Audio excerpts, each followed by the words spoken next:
তাহলে এখন হচ্ছে আমরা কি করব, সেক্সুয়ালি ট্রান্সমিটেড ডিজিজ আছে এগুলো নিয়ে পড়বো। তো সেক্সুয়ালি ট্রান্সমিটেড ডিজিজের মধ্যে এটা হচ্ছে কি জিনিসটা, এটা হচ্ছে an infection acquired during homosexual or heterosexual intercourse with an infected partner। তো পার্টনারটা ইনফেক্টেড থাকবে, এটা হোমোসেক্সুয়াল ইন্টারকোর্স হতে পারে অথবা হেটেরোসেক্সুয়াল ইন্টারকোর্স হতে পারে। আচ্ছা, তাহলে সেক্সুয়ালি ট্রান্সমিটেড ডিজিজটা কি? এটা হচ্ছে পার্টনার ইনফেক্টেড থাকবে, defined as a infection, defined as infections. এগুলা সেক্সুয়ালি ট্রান্সমিটেড ডিজিজ এক ধরনের ইনফেকশন যেটা অ্যাকোয়ার হয় ইন্টারকোর্সের মাধ্যমে। কিরকম ইন্টারকোর্স? হোমোসেক্সুয়াল হেটারোসেক্সুয়াল ইন্টারকোর্স কার সাথে হবে? ইনফেক্টেড পার্টনারের সাথে। এখন সেক্সুয়ালি ট্রান্সমিটেড ডিজিজ হচ্ছে কিছু ইনফেকশন থাকে, এগুলা হলো ট্রান্সমিটেড হয় sexual contact from an infected partner. Infected পার্টনারের সাথে সেক্সুয়াল কন্টাক্টের মাধ্যমে এটা ইনফেক্ট হয়।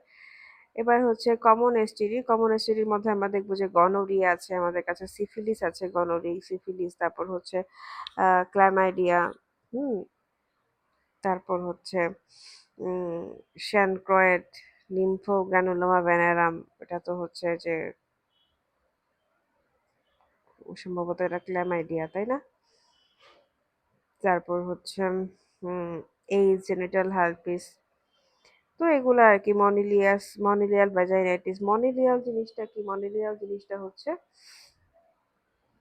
মনিলিয়াল বলতে এখানে বোঝাইছে যে তোমার ওই যে মানে ক্যান্ডিডার যেই স্পেসিসটা, সেটা সেই স্পেসিসের কারণে যে ভ্যাজাইনাল ইনফ্লামেশন হয়।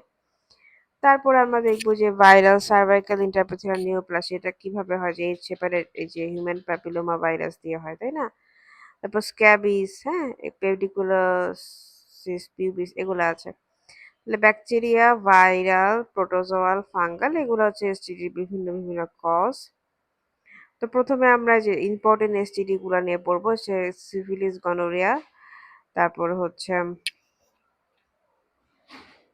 ক্ল্যামাইডিয়াল ইনফেকশন আছে, ক্ল্যামাইডিয়াল ট্রাকোমাটিস। তারপর হচ্ছে দেখো সিফিলিস, গনোরিয়া তো গেল, এরপরে বাকিগুলো আমরা দেখি কি বলতে পারি আমরা। মুভি, হ্যাঁ, ক্যাট মুভিস, ক্যাসানক্রয়েড, AIDS, trichomonas vaginalis, monilial vaginitis, তারপর হচ্ছে ভাইরাল হেপাটাইটিস, এগুলো হচ্ছে এসটিডি। তো হেপাটাইটিস বি এবং সি ভাইরাস দিয়ে হয়। তারপর স্যানক্রয়েড কি দিয়ে হয়? হেমোফিলাস ডুক্রি দিয়ে হয়। সিফিলিস তো ট্রিপোনেমা প্যালিদা, আর নাইজেরিয়া গনোরি হচ্ছে কি গনোরি। এরপর ট্রাইকোমোনাস ভ্যাজাইনাইটিস হয় হচ্ছে ট্রাইকোমোনাস ভ্যাজাইনালিস দিয়ে। আর মনিলিয়াসিস ভ্যাজাইনাইটিস হয় হচ্ছে ক্যান্ডিডা অ্যালবিকান্স দিয়ে। তো আমরা তো আগে বলেছি যে মনিলিয়াসিসটা হয় হচ্ছে গিয়ে ক্যান্ডিডা দিয়ে। তো এই তো আমরা হারপিস দেখলাম, এইডস, হ্যাঁ, এগুলো তো রোগের নাম বলছে কিন্তু, ঠিক আছে? গনোরি, ইউরেথাইটিস, স্যানক্রয়েড, এই কারণে আসলে রোগের নামগুলা বলছে, মাইক্রো অর্গানিজমের নাম না বলে। কারণ একটা কোশ্চেন হচ্ছে what are the common STD, হ্যাঁ। তারপরে আমরা চলে যাই যে cause increasing the incidence of the STD. এটা হচ্ছে ভাইরাল ইনফেকশনের প্রিভেলেন্স বেড়ে গেছে এই কারণে, like hepatitis, HIV, hepatitis B এবং সি। তারপর হচ্ছে মানুষ যে পিল এবং আইওসিডি অনেক বেশি পরিমাণে ইউজ করে, যেটা কিনা এসটিআই প্রিভেন্ট করতে পারে না। তো এসটিআই মেইনলি কারা প্রিভেন্ট করে? কন্ডোম, ডায়াফ্রাম, স্পার্মিসাইডস, এগুলা। আর এই যে প্রিভেনশনের জন্য সেফ সেক্স আছে। আচ্ছা, তো আমরা কি করব? কজ অফ ইনক্রিজিং এসটিডি কি হবে? ইনক্রিজিং এসটিডি কি কি কজ আছে? এগুলার মধ্যে হচ্ছে দেখা যায় যে সেক্স এডুকেশন না করা বা practice of safe sex, sex এডুকেশনের অভাব এবং সেফ সেক্স, এটা হচ্ছে কথা। আর ওভারসিজ ট্রাভেল বাড়ায় দেওয়া,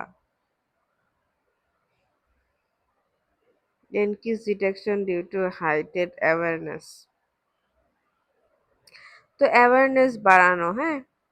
তো আমরা হচ্ছে যে পিল ইউজ করি, আইওসিডি ইউজ করি, বাট ব্যারিয়ার মেথডটা কম ইউজ হয়ে যায়। ব্যারিয়ার মেথডটা কম ইউজ করলে সমস্যা হচ্ছে এপি আর আইওসিডিতে তো এসটিআই প্রিভেন্ট হয় না। তারপরে আছে যে safer sex, overseas travel, overseas ধরে ট্রাভেল করে তোমার সেফ সেক্স করা, এরপর অ্যাওয়ারনেস তৈরি করা সবার মধ্যে, চিল্লাপাল্লা করে হ্যান ত্যান এইগুলা। তারপর প্রিভেনশনের জন্য সেফ সেক্স, কন্ডোম, ডায়াফ্রাম, স্পার্মিসাইড ভালো। তারপরে হচ্ছে ব্যারিয়ার গুলো আর কি ভালো।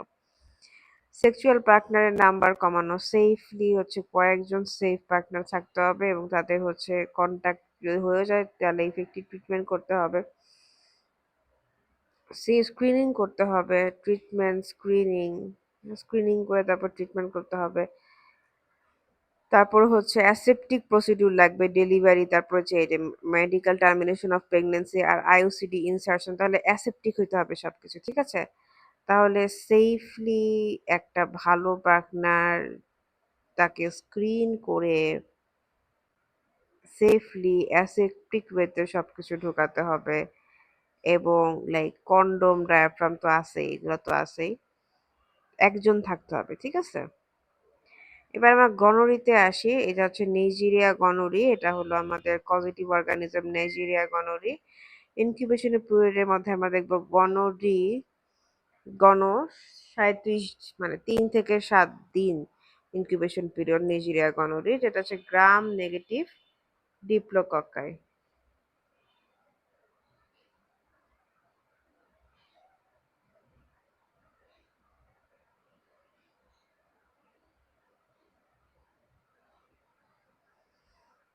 তো হচ্ছে গিয়ে প্রাইমারি সাইট যদি দেখি ইনফেকশনের, প্রাইমারি সাইটের মধ্যে প্রথমে দেখবো আমাদের আছে এন্ডোসার্ভিস।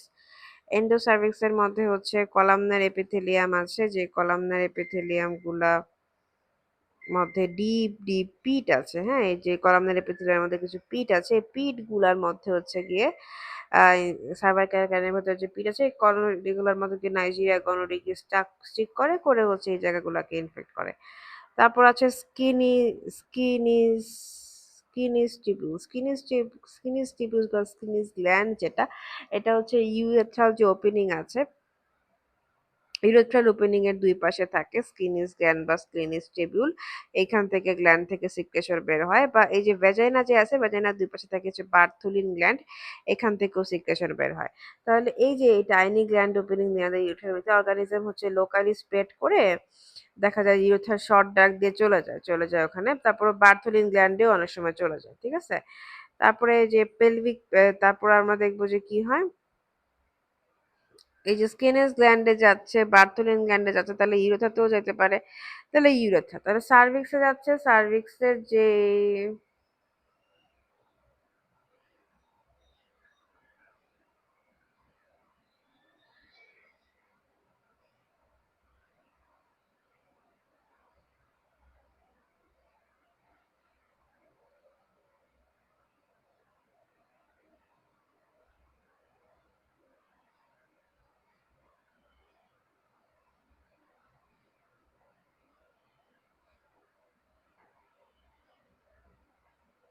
তো সার্ভিক্সের যে ইয়া আছে ইউরেথ্রা,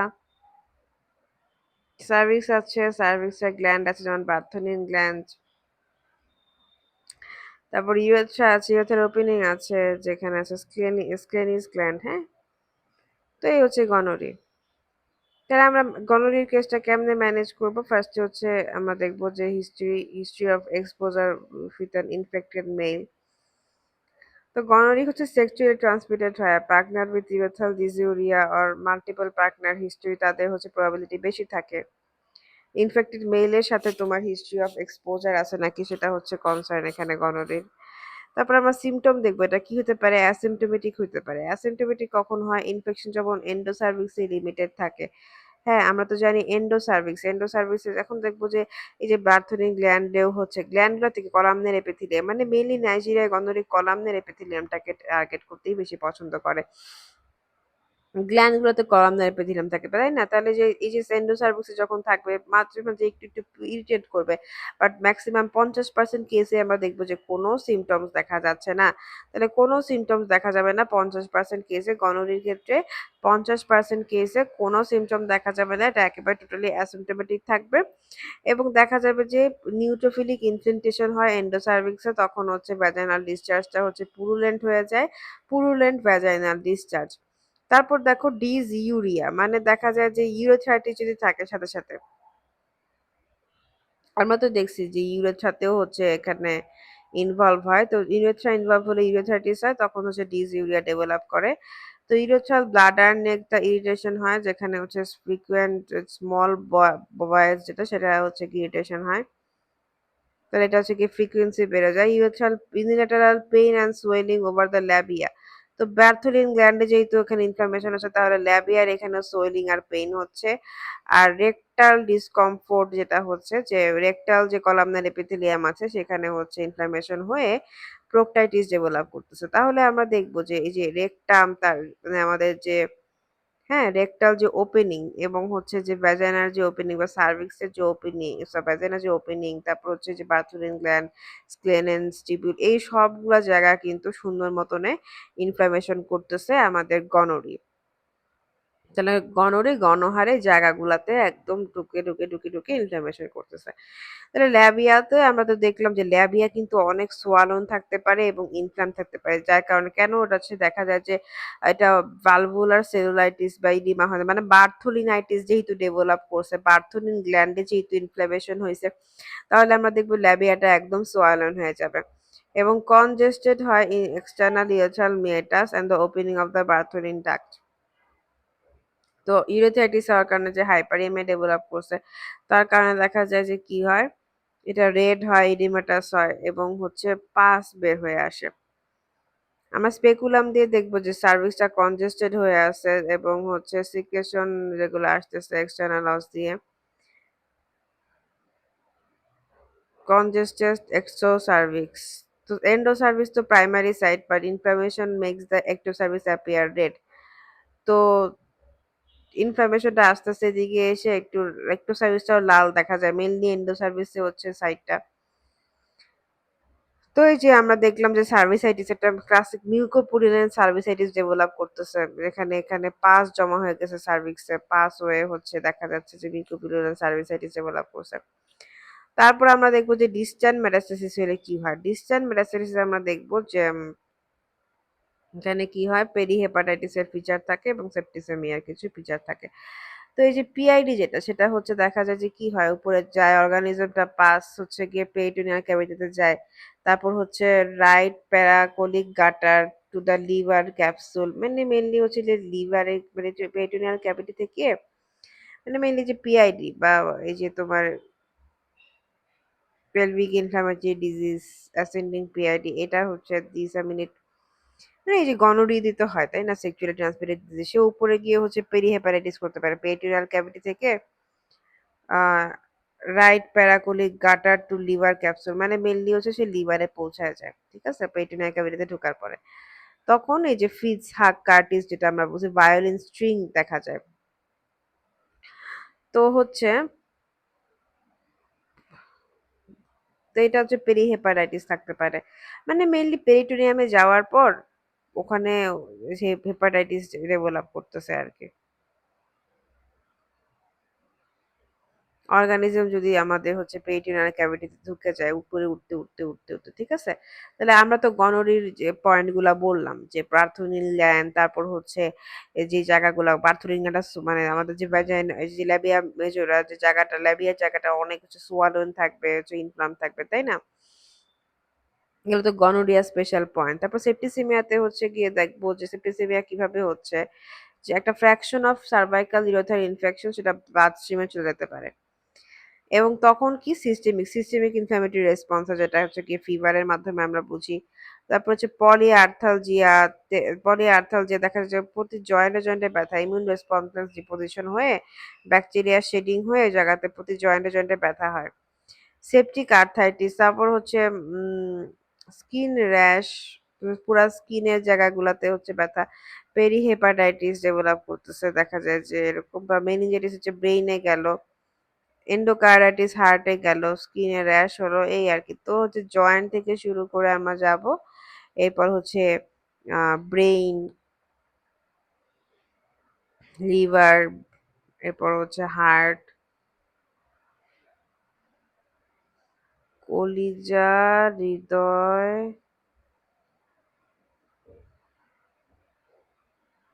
টেনশনে ব্রেইন ফাটায়।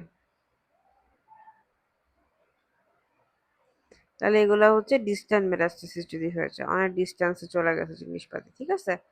নর্মাল গার্ড দার দেওয়া থেকে অনেক ডিস্টেন্সে চলে গেছে। ইনভেস্টিগেশনে যদি যাই, সিক্রেশন ফ্রম এন্ডোসার্ভিক্স, আমরা হচ্ছে ইনভেস্টিগেশনে এন্ডোসার্ভিক্সের সিক্রেশন দেখবো, ইউরেথ্রা বার্থোলিন গ্ল্যান্ডসের সিক্রেশন দেখবো, এবং এটা কি করব, গ্রাইম স্টেইন আর কালচার করব। তারপরে যে কমপ্লিমেন্ট ফ্যাক্টর যেটা, সেটা হচ্ছে কমপ্লিমেন্ট ফিক্সেশন টেস্ট, এটা আমরা করতে পারি গনোকক্কাসের জন্য। তো এটা করলে কি হয়, এটা করলে যেটা হয় আমাদের হচ্ছে অ্যান্টিবডি গুলো ডিটেক্ট করতে পারি আমরা, যেটা হচ্ছে কার অ্যান্টিবডি, যে নিজেরিয়া গনোরিয়া যে অ্যান্টিবডি সেটা। তারপরে আমরা culture of discharge in Thayer Martin medium, Thayer Martin agar যে আছে সেটা চকলেট অ্যাগার প্লাস অ্যান্টিবায়োটিক দিয়ে করা হয়, এবং এটা হচ্ছে এই যে ব্যাকটেরিয়া এবং ফাঙ্গাই যেগুলো আছে সেগুলোর গ্রোথকে অ্যালাউ করে, ঠিক আছে, সিলেক্টিভ গ্রোথকে অ্যালাউ করে। তো আমরা কালচার করে দেখতে পারি থায়ারমাটিন মিডিয়াতে। তারপর তো আছে যে আমাদের ট্রিটমেন্টের মধ্যে সেফট্রিক্সান, ক্যাট সেফট্রাক্সন সেকেন্ড ট্রিটমেন্ট। তারপর আছে কালচার আমরা করব 7 দিন after the therapy, repeat the culture, monthly ইন্টারভ্যালে আমরা কালচারটাকে রিপিট করব, এবং রিপিটটা হচ্ছে পার্জেন্সিটি নেগেটিভলি আসলে পেশেন্টটাকে হচ্ছে গিয়ে আমরা ডিক্লেয়ার করব, কিউর ডিক্লেয়ার করব, ঠিক আছে?